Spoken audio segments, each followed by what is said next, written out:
What's up, everyone, and welcome to Clear Talk. So, if you can see, we are back in the studio because I needed a little assistance with this video. So in this video, we're talking about the Prairieland 9. Okay, the Prairieland 9. This was a group of anti-ICE protesters in Texas that protested at the Alvarado, Texas jail in last July 4th. Okay, and their sentences and stuff for that was done last Tuesday. All right, and we had sentences from 20, 30, 50, even one with 100-year sentence. And it was just absolutely crazy. Federal prosecutors were accusing them of Antifa terror cells, using charges that are based around terrorism that are rarely ever used, weren't even used on the Jan 6ers, except for in a few cases, and even in those cases, they were dismissed, or said that it was, the judges in those cases said that it didn't apply. I mean, but they all nine defendants were found guilty after being tried by a federal judge in Texas. And so we're gonna listen to this, talk about this. I'm using Democracies Now's reporting on this because I think they lay it out very well. So we're going to react to that, talk about it, because this is absolutely crazy that these type of sentences were being put down on people that never had any charges before, most of them in their life. This was absolutely insane and shows the way Trump's administration, this Trump regime, is using its power and the GOJ and everything against its opponents. The things that they claim, that others have done, that Biden did or whatever, and how bad that was, but yet they turn around and doing it themselves. And even worse, while he's pardoning Jan 6ers, all of them pardoned, they did much worse crimes, much worse aggression and violence, but they were all pardoned. And even talking, they're trying to even pay them. They're trying to pay them reparations for that. But these nine, though. So we're going to talk about this. Thank you very much for joining me here on Clear Talk. If you would like to check out more from the channel, please do so. Consider subscribing, like, share, comment, all the good stuff to get more videos in front of more people. If you'd like to check out more from my other channels, you have JMDPLAY, Clear Talk Puzzling there. JMDPLAY and Puzzling, because this is Clear Talk. I'm sorry, I haven't done that in a while. It's free for you, helps out those channels tremendously, helps out this channel. So that would be amazing. Thank you very much for that. I have merch now, so you can go to pinkinnovations.com/collection/JMD merch if you want to get some merch for any channel there. And if you want a discount on that merch, then go to Patreon. Okay, $2 a month. You can support any of the channel you want and get a discount on the merch. Along with, community chat, private community chats and stuff. I mean, other goodies. So that it's all good. It's all good. Go check that out if you will. Any support you give is very much appreciated. And I thank you very much. And if you return, you're freaking amazing. Okay, you're amazing. Welcome back. Keep coming back, because you're what makes JMD Nation. Okay, so we're gonna swap over here again. Like I said, Democracy Now! Is going to talk about this. They did a great layout. They have a lady on here that's kind of talks about all that happened here, and she does a good job, in my opinion, of laying out. So let's take a listen. Goodman with Nermeen Sheikh. We turn now to a case that's been widely seen as a test case of the Trump administration's crackdown on dissent.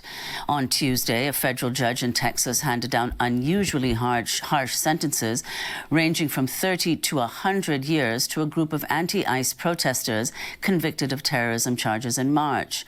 Federal prosecutors had accused the 9 defendants of being members of a North Texas, quote, Antifa terror cell trial for attending a protest outside the Prairieland ICE jail on July 4th of last year, during which fireworks were set off and a police officer was shot and wounded. Among those sentenced was Daniel Sanchez Estrada, who wasn't even at the protest. He received a 30-year prison term for conspiracy to conceal documents after he moved a box containing anti-fascist magazines and pamphlets. Another protester, Autumn Hill, received a sentence of 50 years after being convicted of rioting, providing material support to terrorists, conspiracy to use and carry an explosive, and use and carry of an explosive device, which was fireworks. This is Hill's wife, Lydia Koza, speaking after the conviction in March. Federal prosecutors in this case told a panel of Northern District of Texas residents with a straight face that lighting off fireworks on the 4th of July was terrorism, was a riot. I cannot think of anything more un-American than that. And I cannot think of anything more inhumane than the horrors that ICE is inflicting through its state terror on our communities. Acting U.S. Attorney General Todd Blanche welcomed the unusually harsh sentences, writing that, quote, Antifa terrorists who attack law enforcement and federal facilities will face swift and uncompromising justice. Their violent extremism has no place in our country, and the Department of Justice will continue to aggressively investigate, disrupt, and prosecute those who threaten law enforcement officers or undermine the rule of law, end quote. Former U.S. Marine Corps reservist Benjamin Song, who was convicted of the shooting, received a 100-year sentence. In a statement, he said he only fired his rifle because he believed the officer was about to shoot another activist. Song said others had been punished just for knowing him, adding, quote, this is mass punishment, collective punishment. This is guilt by association. This is injustice, he wrote. On Wednesday, Democracy Now! Reached out to federal public defender. So he feared that one of the ICE officers was about to shoot another protester, so he shot at the officer in defense of that protester. I think shot him in the arm or the leg or something like that. He was injured. True, yes, he survived. It wasn't deadly, but that was the harshest sentence. He was sentenced up to 100 years for shooting an ICE agent, which in a way that he described was in defense of another person. So I mean, bad, perhaps, but 100 years? Come on, that's wild. Jason Hawkins, he said, quote, we have no comment other than we look forward to appealing both the conviction and sentence. For more, we're joined now by two guests. Sophia Khalid is Deputy Director of the National Security Criminal Defense Center at the Muslim Legal Fund of America, joining us from Dallas, Texas. She represents one of the Prairieland defendants, Marcela Rueda, at the sentencing on Tuesday and will be representing her on the appeal. Rueda received a 70-year sentence for her alleged role in a noise demonstration outside the Prairieland ICE jail that the government charged as material support of Antifa terrorists, and an obstruction charge for allegedly asking her husband to move boxes of zines, magazines, after her arrest. And from Baltimore, Maryland, we're joined by Matt Sledge, political reporter for The Intercept, who's been covering the Prairieland case and just returned from the sentencing hearing. His latest piece, headlined, Prairieland defendant sentenced to 30 years in prison for moving a box of anti-fascist zines. Let's go first to Sophia Khalid. Explain what took place in this courtroom, what your client now faces, as well as the others. Thank you for having me, Amy. So what happened on Tuesday was, it's shocking to all of us, devastating to the families. 50 to 100-year sentences. Those are essentially life sentences for all of the young people in this case, largely of whom were engaged in nonviolent protest at an ICE detention facility. How did we get here? So the government in this case sought a novel, first time that this has happened, use of a rarely used statute, the provision of material support to terrorists. And that has not been used in the purely domestic context for this kind of conduct. That statute also does not require any connection to a domestic terrorist organization or any kind of a domestic terrorist organization.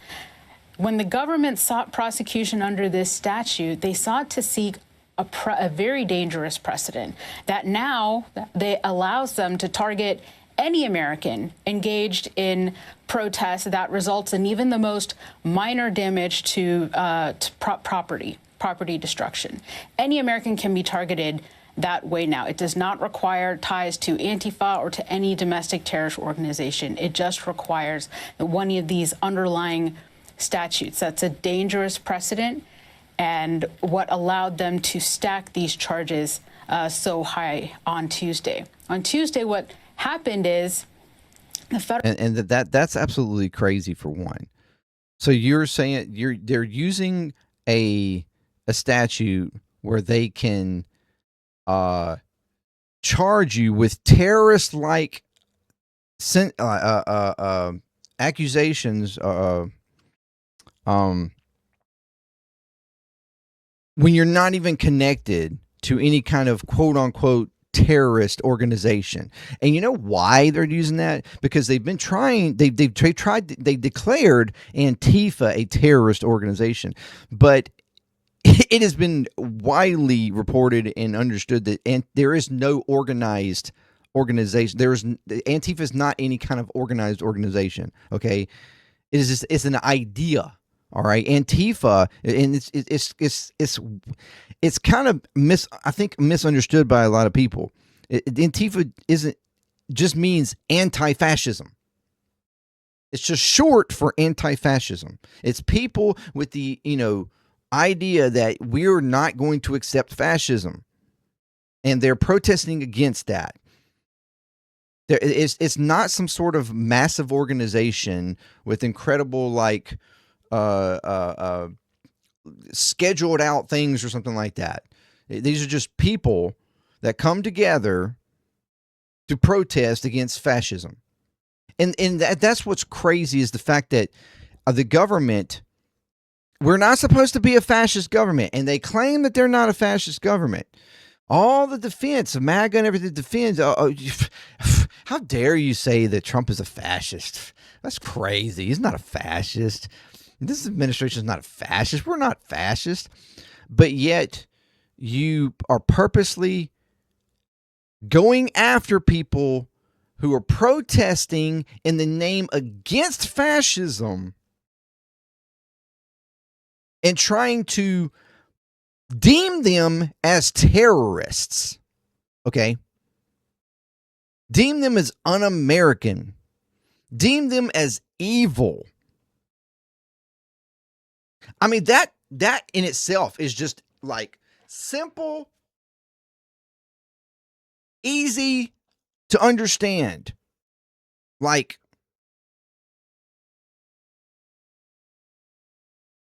they're against fascism, but the government is purposely trying to deem them as criminals, as terrorists.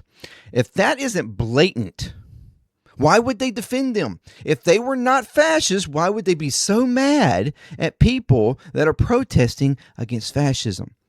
It's pretty simple, right on the surface. It doesn't take much to understand. If they weren't fascists, then they would have no need to be upset. It's absolutely insane. And they're doing everything they can to throw the book at anybody that they can, and deeming anybody of opposition as terrorists. Again, this is just the playbook that they're developing to go against any opposition, which is exactly what a fascist does. Federal sentencing, people were anticipating maximum sentences of 20 years, maybe 30 years. The way they reached this sentence is the judge used this very rarely used and the most extreme federal sentencing guideline called the terrorism enhancement to inflict maximum sentences on every count of conviction for these defendants, and then abused his discretion to do something that is very rarely done in cases like this. He ordered each sentence to be served consecutively, not concurrently. So each sentence is served consecutively, resulting in sentences for 50 to 100 years in these cases. You hear that? Most of the time, they use them concurrently when they put them together, meaning that that each sentence is kind of piled on top of each other, and even though if say you have charges, say 5 charges or whatever, and each charge is no more than 20 years or something. So one might be 10, one might be 15, one might be 20, one might be 5, whatever. All of those charges would be basically compiled together, and you would serve all of those charges at the same time, which means if the max charge is 20 years, and that would be the max that you would serve. All the other charges would be serving at the same time. But in this instance, they made it to where each one of them was done consecutively, meaning if you have a charge of 5, then 10, then 15, then 20, or whatever, then they stack up over time. So in other words, you first do, like, maybe you do just the 5, or you do the 20, then they do the 10, then they do the 5, or whatever. So you stack up 20, 30, 35, 40, like it stacks up how many you have to do them each sentence separately and then back to back, which is the reason why it's stacked up in this case to 30, 40, 50, 70, 100 years. And that's something that's not normally used in these types of cases. But they were making sure, because they were using a terrorist affiliation and trying to use the absolute maximum they could possibly do, basically to set an example, is what it seems like to me, so that they could try to like squall down dissent and protests. Absolutely crazy. That terrorism enhancement that I mentioned only requires that the offense is calculated to influence or affect the conduct of government through intimidation or retaliation. That's a very, very broad, has a very broad application, and the government in past recent years has sought that in a lot of these prosecutions that people don't pay a lot of attention to, and so now it's very broadly applied. Seeking it in this case meant that the guidelines, this sort of federal sentencing structure that's supposed to tailor a sentence to each defendant. My client, for example, a young mother to a 12-year-old daughter, an artist, a poet, never been in trouble with the law, never even missed a parking ticket. The sentences are supposed to account for all of these unique situations. The fact, that she has no criminal history. But the terrorism enhancement undoes all of that. It recommends a maximum sentence on every charge for every defendant. That's how it operates, because it automatically designates them as a career offender. So you see there? It doesn't matter. And this type, when they use this type of precedent, and they use this type of accusations and charges and statutes, it doesn't matter who you are or what your history is anymore. That completely nullifies all of that. When in most cases, a judge will take that into account. Look, you've never had any charges before. This is your very first offense. We'll take it easy on you, a little bit. Like, look, we'll have you serve a little time. Just, and learn from it. Don't do it again, whatever. If you do it again, then we'll go a little harsher. That's basics. That's basics of the justice system. But in this case, in using this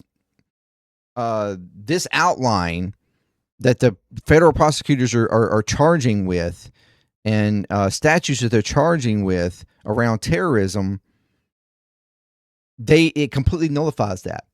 It makes you out to be a career criminal. And so the maximum sentences are used. It's absolutely insane that this is being used. And even furthermore, actually, it's not insane that the federal government under Trump's regime, would go for these charges. But what's insane is that the federal judge himself actually allowed it. A judge overlooked all of this insanity, looked at it and was like, yeah, I feel that's fine. That's good. I like the sound of that. Makes sense to me. What?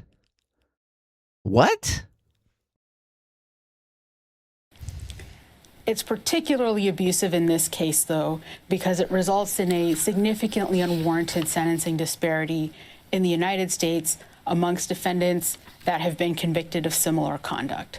Now, in these kinds of cases where the government is bringing a novel charge under a rarely used statute and terrorism, you may only have a couple or a handful of cases that are relevant to kind of distinguish your client or show where the expected range should be. But in this case, we actually had 1,500 plus very recent federal prosecutions related to similar conduct that should have informed what these sentences should have looked like. And that was of the January 6th defendants. The January 6th defendants were involved in rioting, carrying massive arsenals of weapons, lots of discussions ahead of time that didn't exist in this case about targeting law enforcement, wanting to kill members of Congress, them actually storming the Capitol. And it resulted in injury of 140 officers in that case. The government in that case could have sought prosecution under this same material support of terrorism statute. They didn't for those defendants. And they could have sought the terrorism enhancement in those cases because it applied. I told you that vague, calculated to influence or affect the conduct of government, could have applied it in all of those prosecutions. It's only sought them in a small handful. And where they sought the terrorism enhancement, the courts then rightly decided not to apply it in the vast majority of the small selection of cases where they sought it, because they said it was overkill, not representative, and would result in unwarranted sentencing disparity. The average sentence in the Capitol riots, which had far more serious conduct than the PRAIRIELAND 9 defendants, was 26 months. So we have a massive unwarranted sentencing disparity here. 26 months was the average sentence. Average sentence. I think the max was like 22 years. 22 years was the max. And like she said, they could have sought these types of charges even more easily because it actually could have applied in these instances because there was so much deeper actual organization happening around January 6th, where in this condition, it was not. There was no preemptive organization or discussions around this and that, and actually targeting people like it was on January 6th. And in the handful that they did attempt to use the enhancement statute, the judges said, nah, that's a bit much. We're not going to accept that one. And like she said, rightly so. Because because again, even in January 6th, a lot of those people were like, a lot of them were, first time offenders. A lot of them were. Now, the worst of them were not. And as we've seen since pardons, many of them, upwards of what I think I've already talked about, is like 30 something of them have committed crimes again and wind up back in jail. But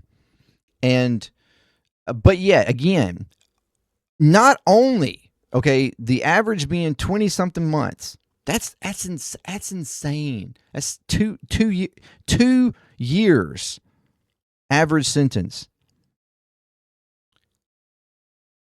The max 22 years. And then they all turned around and be pardoned for acts that were way worse.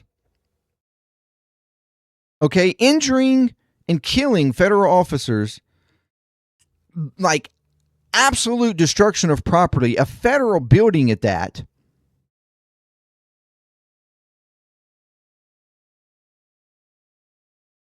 And yet they get pardoned, and then even this administration even attempts to pay them, attempts to give payouts to them, which has so far been held back.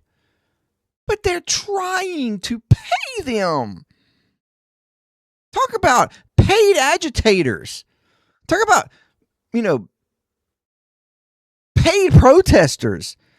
that they claim all of the left and the Antifa and everything is paid actors by what, Soros or whatever bullshit they've talked about. They've tried to make claims of before, which we all know is bullshit. Again, it's the acting like something so bad, but then we turn around and do it ourselves, even worse, and pretend like it's okay. Or that we have the right to do so because we claim you did it. What kind of childish, maniacal bullshit is this?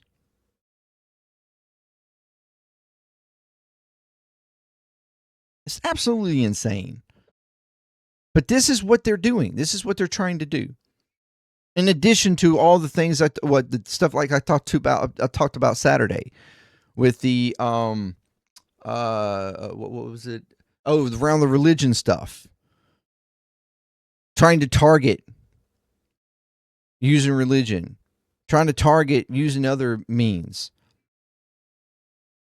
They are using every avenue possible to deem anybody of opposition, anybody that is anti-Trump, anti-MAGA, what they deem as anti-Christian, anti-America, anti-Jew, like anti-Semitism, and they are creating this whole mechanism, the system around persecution of that opposition.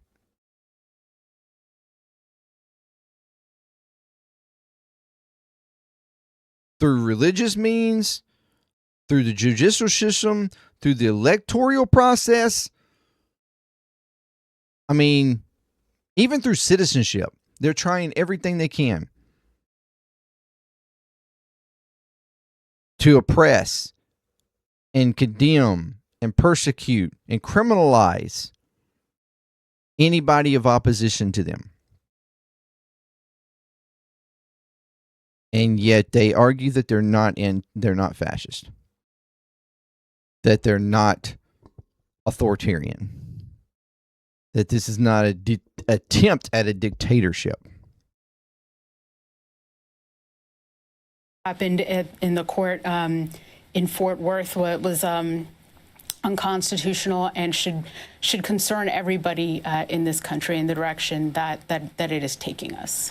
Sophia, could you talk about this sentencing in the This context judge of should be ashamed. A presidential memo issued by Trump in September 2025, that is to say, the National Security Presidential Memorandum 7, which is titled Countering Domestic Terrorism and Organized Political Violence? Yes, that is how we got here. So in that memorandum, the president ordered the DOJ to change the definition of what is a domestic terrorist. When you hear domestic terrorism, when people see Antifa in these headlines, Antifa receives 50 to 100 years, their mind clicks off because you hear domestic terrorism and you assume it must be really serious. It must be violent. It must be planned mass violence. That's not what happened here. And in that memorandum, they changed the definition to domestic terrorism to include trespass, property damage, and civil disorder for people with specific political leanings, anti-fascist, anti-Christian, anti-traditional values. So now anyone engaged in basic protest with the wrong political beliefs can be labeled a domestic terrorist when they have no intention to violence, not engaged in any violence, not interested in any violence, not what we would typically think of as domestic terrorism. This can be minor trespass, civil disorder, even doxing, reporting somebody online, what their identity is. That can all result in this domestic terrorism tab. And in that presidential memorandum, they ordered prosecutors to seek the highest charge and seek terrorism charges in these political prosecutions. And that's what happened here. What didn't happen in the January 6 cases, and that was political enough. The courts were right there not to seek the terrorism enhancement or terrorism charges, but it is happening here. And the problem is this precedent lasts. That statute This is now what the precedent is for what can be charged as domestic terrorism in the United States.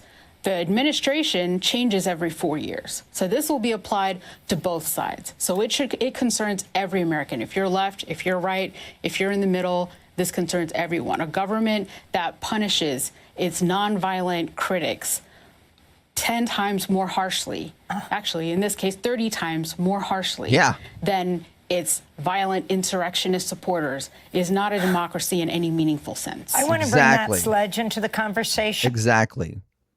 Okay? If you are prosecuting anti-violent protesters at a much higher degree and severity than your own actual violent supporters,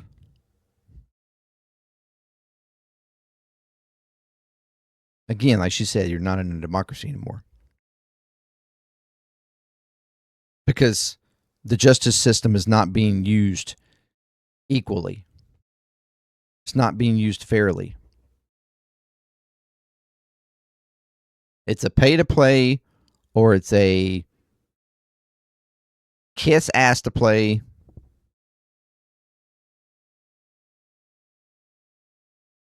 Cuddle your ball sack to play.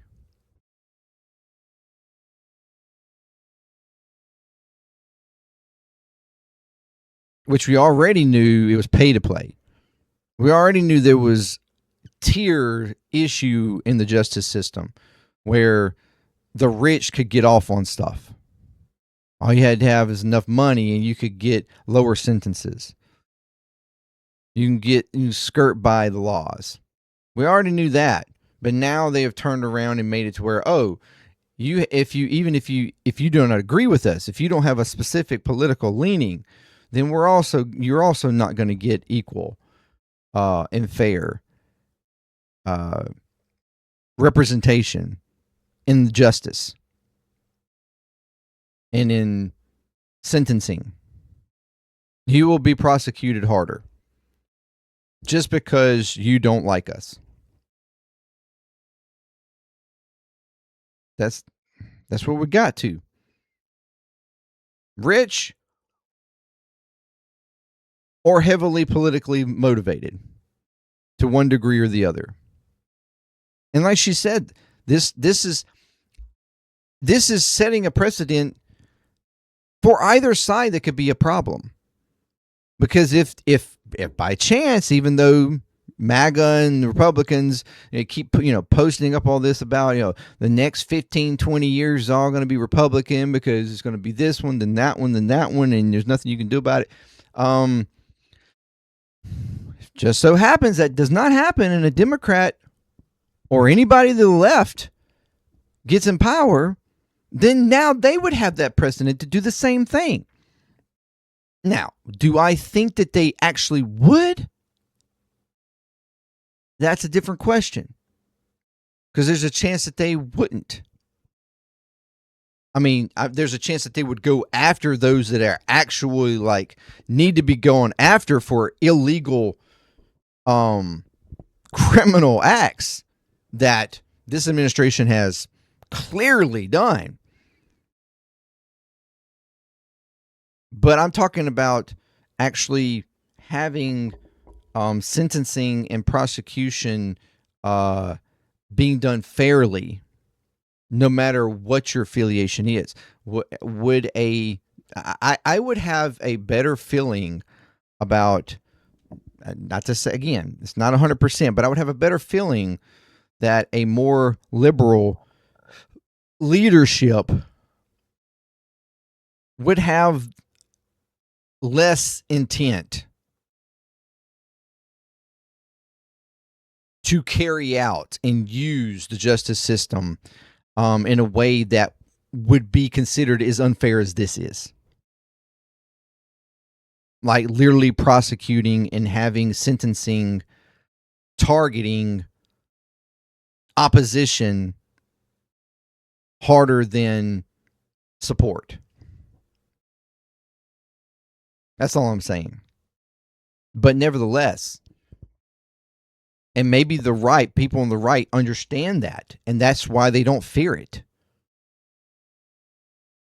Because they know under their power, they will get more of what they want. And they can be harsher, and under other power, they know that they're not actually going to go that hard because they're not that cruel. They're not as cruel as we are. So we don't have anything to worry about. And that might be the reason why they don't care that they're doing this. And they don't care that they're supporting this. Just a thought. Is not a democracy in any meaningful sense. I want to bring Matt Sledge into the conversation, who's been writing some really interesting. But yeah, at that's all I feel like we need to cover of this. The other guy kind of just repeats kind of the same stuff. But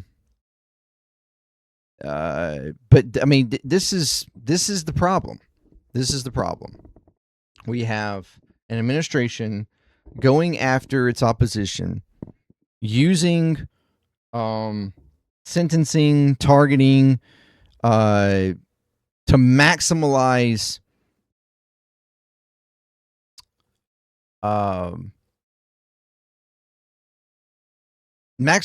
that prosecution, those sentences, the most that they can, while protecting and defending and relieving their own supporters of misconduct, even harsher misconduct, completely pardoning them, even, like I said, even trying to actually pay them, to give them what they're calling reparations for violent acts. Again, several that we know have already committed acts again and have been giving sentences and in jail, prison time again. People that should not have gotten pardons. But Trump didn't care because he protects those that defend and protect him. That's all he cares about. As we've seen him pardon multiple criminals, elite criminals, fraudsters, while they quote unquote are trying to target fraud. It's all bullshit. As long as you ardently support and defend and talk positive and good about him and his administration and everything that he's doing, or you just straight up pay money to him. Buy them $1 million plates in Mar-a-Lago. Buy that $1.5 million seat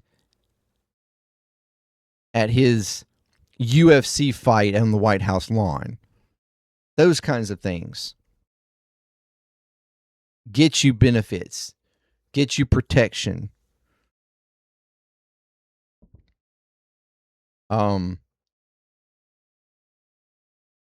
But if you oppose, then we're going to target you, and we're going to target you in a way that is going to maximize. I mean, these people were getting sentences harsher than fucking murderers and rapists. It's insane. It's absolutely insane. There are already being appeals done to push it up the chain. And I'm pretty sure, I feel confident that is going to result in a more positive sentencing. And a lot of this is going to be reversed. But the point here is, this is what the Trump regime is attempting to do. This is what federal prosecutors are attempting to do. And it's just another step. It's just another domino in all these other dominoes that they are laying out. And we need to keep trying to knock those dominoes over so that it all collapses. To make sure that they don't get away with what, quite frankly, I feel is criminal activity, corruption, frauds.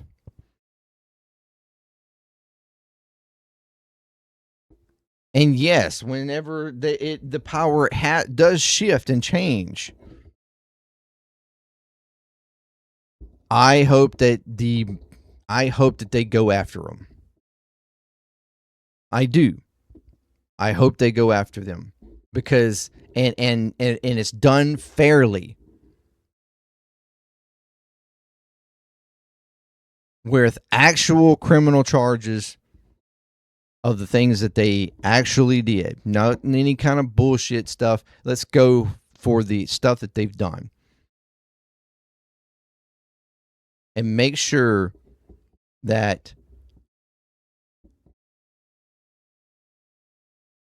a precedent is set, that we're not going to allow this type of activity to happen in our government ever again. Fascism is not going to happen. Authoritarianism is not going to happen. You're not going to wield all power and then go after your opposition and only your opposition,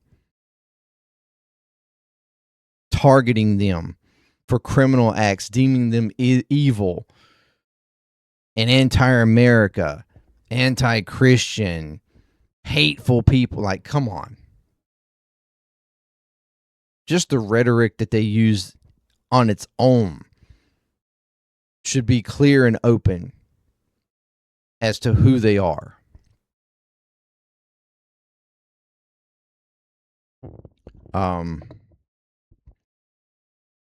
Yeah, all these declarations of terror this and terror that, it's ridiculous and despicable at this point. But yes, the Prairieland 9, that this is the setting. This is setting up for what's more to come. And it needs to be hit and pushed back on hard and immediate. Because we just can't let this happen. Just can't let this happen. Anyway, let me know what you think. And until next time, peace, ClearTalk. I'm out.